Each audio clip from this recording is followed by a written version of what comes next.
దేవి శరన్నవరాత్రుల్లో 5వ రోజు అమ్మవారు శ్రీ మహాచండీదేవిగా మరియు స్కందమాతగా అమ్మ దర్శనమిస్తున్నారు. చండీదేవి రూపం కాళీదేవిని పోలి ఉంటుందట. ఒక్కొక్కసారి అమ్మ ఉగ్ర రూపంలో, ఒక్కొక్కసారి దయగల రూపంలో ఉంటుంది. దుర్గా, కాళీ, శ్యామ, చండిక, భైరవి ఇవి ఉగ్ర రూపాలు. నవరాత్రుల్లో ప్రత్యేక ప్రాముఖ్యత ఈ అమ్మ రూపం. సరస్వతి, లక్ష్మి, కాళీ ఈ 3 రూపాలు ఒకటే చండిగా అవతరించి చండ ముండ అనే అసురుల్ని అంతమొందించి సకల దేవతలకు సంరక్షణ ఇచ్చిన తరువాత హరిద్వార్ నందు నీల్ పర్వతంపై అమ్మ విశ్రమించిందట.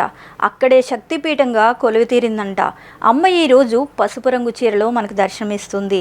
పసుపు రంగు పువ్వులతో పూజిస్తే మంచిదట. కట్టె పొంగలి, పులిహార, వడపప్పు, పానకం ప్రసాదంగా నివేదించాలి. స్వయంపాక దానం, బ్రాహ్మణులకి దక్షిణ తాంబూలం ఇవ్వాలట. ఓం శ్రీ మహాచండికాయై నమః అన్న మంత్రం జపించాలట. ఇది ఈనాటి అమ్మ 5వ రూపం.